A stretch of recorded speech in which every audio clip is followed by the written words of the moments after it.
Back to news. AP deputy CM Pawan Kalyan మరోసారి సంచలన వ్యాఖ్యలు చేశారు. రాష్ట్ర విభజన వల్ల 10 ఏళ్లు నలిగిపోయామన్నారు. తెలుగు జాతి కోసమే తామంతా కూటమిగా ఏర్పడ్డామని తెలిపారు. వైసీపీకి స్ట్రాంగ్ వార్నింగ్ ఇచ్చారు పవన్. బాధ్యత మరిచి ప్రవర్తిస్తే చూస్తూ ఊరుకోమని హెచ్చరించారు.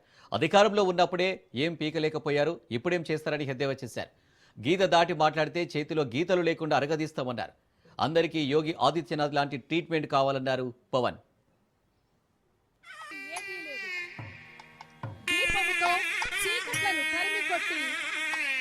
అభివృద్ధిని ఆకాంక్షించేందుకు ఈ జలధార ప్రాజెక్టు, అమరజీవి జలధార ప్రాజెక్టు. కూటమి ప్రభుత్వం అంటే ఇంతమంది కలిస్తే ఇన్ని విభిన్నమైన నేపథ్యాల నుంచి, విభిన్నమైన పార్టీల భావజాలం నుంచి వీళ్ళెవరు నా ఫ్రెండ్స్ కాదు, నా అన్నదమ్ములు కాదు, ఒక కుటుంబం కాదు.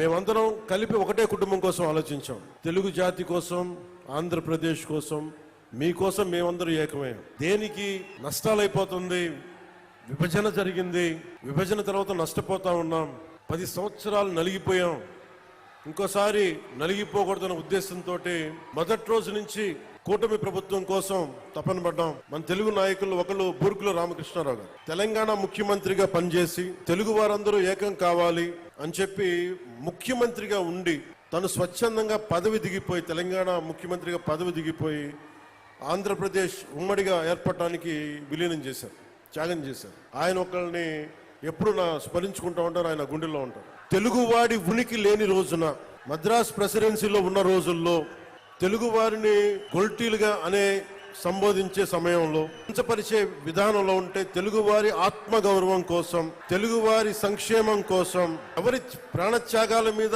ఈ నేల ఏర్పడిందో, ఎవరి దేహత్యాగంతో ఈ రాష్ట్రం ఏర్పడిందో వారిని స్మరించుకోవటం మన. కొండగట్టు ఆంజనేయ స్వామి నాకు అపారమైన నమ్మకం. తెలంగాణలో ఉన్న కరీంనగర్ కొండగట్టు ఆంజనేయ స్వామి మీద ఆయన పునర్జన్మనిచ్చిన వ్యక్తి. ఆయనకి అక్కడ దర్శనానికి వెళ్తే వారు అడిగింది, నాకు అక్కడ ఉన్న భక్తులు కానీ ఆలయ నిర్వాహకులు అందరూ అడిగింది, ఆంజనేయ స్వామి ఆలయంలో భక్తుల సౌకర్యార్థం 2000 మందికి సరిపడా దీక్ష విరమణ మండపం కావాలి.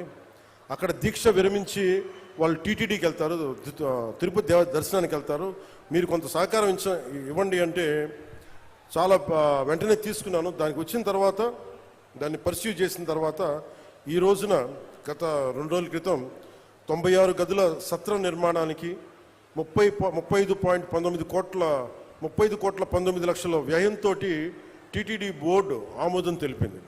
దీనికి గౌరవ ముఖ్యమంత్రి శ్రీ నారా చంద్రబాబు నాయుడు గారికి, TTD chairman Shri B R Naidu గారికి, పాలక మండలి సభ్యులకి, అధికారులకి, అలాగే TTD executive officer Shri Anil Kumar Singhal గారికి, అడిషనల్ ఈవో శ్రీ వెంకయ్య చౌదరి గారికి, joint executive officer Shri Veerabrahmam గారికి, అలాగే ప్రతి ఈ ప్రాసెస్లో ఉన్న నిలబడ్డ టీటీడీ బోర్డు సభ్యులందరికీ, ప్రతి ఒక్కరికి, పాలనా మండలందరికీ పేరు పేరున నా మనస్ఫూర్తిగా నా హృదయపూర్వక ధన్యవాదాలు తెలియజేసుకున్నాను.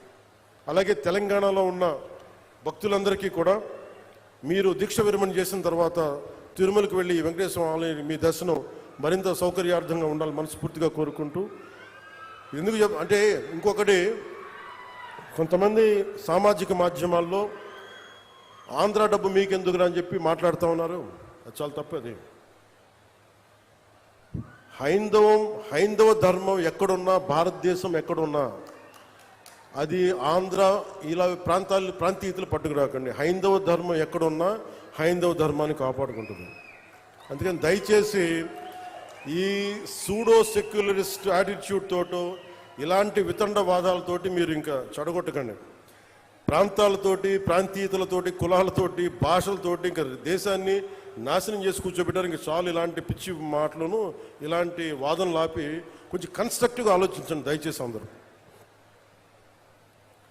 అలా మీ అందరికి కూడా ప్రత్యేకించి ధన్యవాదాలు తెలుపుకుంటూ, నాకున్న కోరిక ఒకటే, నేను పదే ఈ కూటమి స్థిరత్వం కోరుకుంటున్నాను. ఈ కూటమి స్థిరత్వం, నేను చాలా బలంగా ఉంటాను.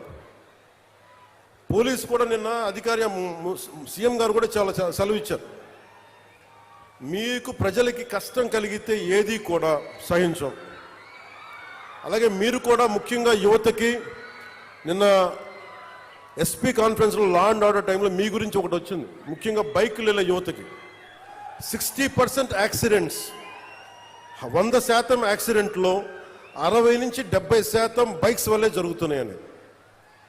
మీకు తల్లిదండ్రులు బైకులు ఇచ్చింది, మీరు జాగ్రత్తగా వెళ్ళాలని. దయచేసి నేను మీ అందరికీ గెడ్డం పట్టుకొని మరీ బతులాడుతాను, దయచేసి క్షేమంగా వెళ్ళండి ఇంటికి.